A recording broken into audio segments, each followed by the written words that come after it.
नमस्कार, मैं हक के आवासी रविंद्र कटारिया। देखिए, इस वक्त मैं हिंदू महासभा के अंदर हूँ और चक्रपाणी महाराज मेरे साथ जुड़ चुके हैं।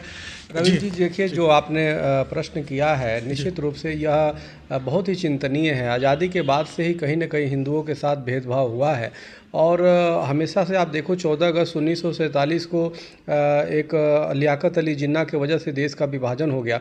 कट्टरपंथियों ने कहा कि हम जो है हिंदुओं के साथ नहीं रह सकते क्योंकि हमारी पूजा पद्धति अलग है, हमारे तौर तरीके अलग हैं, हमारे खान पान अलग हैं और इस आधार पे उन्होंने एक अपने राष्ट्र ले लिया। और जो 15 अगस्त 1947 को देश आज़ाद हुआ उसमें भी कहीं ना कहीं तुष्टीकरण करके एक जो जिस प्रकार से अल्पसंख्यक के नाम पे मुस्लिम तुष्टीकरण की गई वो हिंदुओं के साथ बहुत भेदभावपूर्ण है।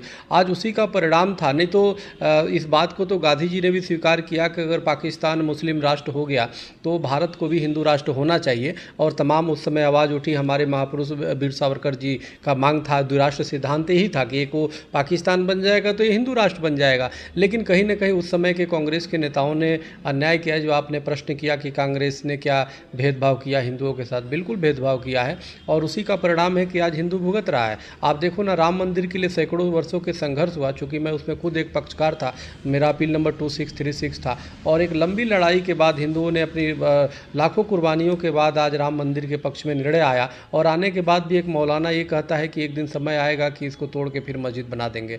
और उन वर्गों का तुष्टीकरण, उन मौलानाओं को तुष्टीकरण कौन करता है? ये विपक्ष की कांग्रेस और तमाम ये पार्टियां कर रही हैं। तो ये बड़ा दुर्भाग्यपूर्ण है। ये कहीं ना कहीं ये हिंदुओं का नहीं बल्कि देश का दुर्भाग्यपूर्ण है। अब हिंदू समाज को जागृत होना होगा और निश्चित रूप से हम पूरी तरह ऐसा नहीं कि हम बीजेपी को क्लीन चिट दे रहे हैं। हमें गोरक्षा केंद्रीय कानून बनाना था, अभी तक नहीं बना। गोरक्षा तो बना नहीं, गेरक्षा कानून जरूर बन गया है। तो कई चीज़ें हैं जो इन्होंने भी खामियां किया। लेकिन एक बात जरूर है कि राम मंदिर के लिए हमेशा खड़े रहे हैं, इन्होंने विरोध कभी नहीं किया।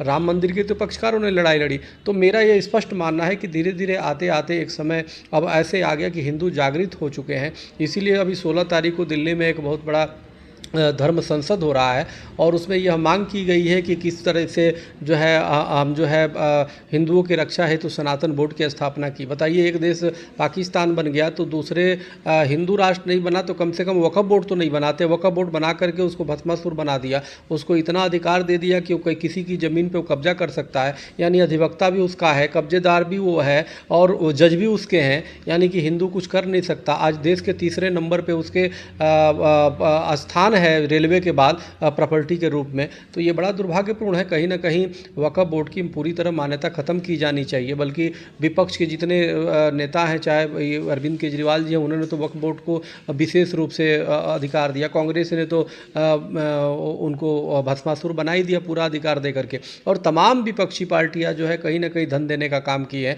तो ये बड़ा दुर्भाग्यपूर्ण है। अब सनातन बोर्ड बनने की आवश्यकता है। सनातन बोर्ड बनेगा तो मंदिरों की रक्षा होगी, संतों की रक्षा होगी, ब्राह्मणों की, अर्चकों की रक्षा होगी, हमारे आश्रम जो पुराने उनकी रक्षा होगी। तो ये काफ़ी चीज़ें हैं जो जिसकी रक्षा के लिए, और सनातन की रक्षा होगी तो राष्ट्र की रक्षा होगी कि सनातन इस देश की प्राण है और सनातन की प्राण गौ है। तो इसलिए गौ, गंगा और गीता और हमारे ब्राह्मण संतों की रक्षा होनी चाहिए, तीर्थस्थलों की रक्षा होनी चाहिए, मंदिरों की रक्षा होनी चाहिए। और आपने जो सवाल पूछी है बहुत ही महत्वपूर्ण है। निश्चित रूप से मैं आपको और आपके इस चैनल को बहुत बहुत धन्यवाद देता हूं। आपके पूरी टीम को बहुत बहुत मंगल कामना करता हूं। इसी के साथ वाणी विराम देता हूं। जय महाराज।